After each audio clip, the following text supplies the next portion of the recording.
Hi there! In today's video, I'll show you how to easily enable Quick Share on your Samsung Galaxy S23. Let's get started. So, if you know the function which is named AirDrop on iPhones, this function is exactly the same. Let me show you how to enable it.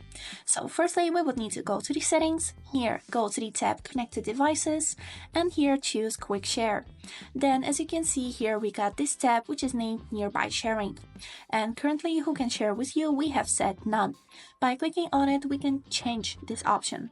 For example, if you would like to accept some files from a person who is in your contacts, you can select this option Contacts Only. Or if you would like to accept the files from person that you don't have on your contacts, select this option Everyone.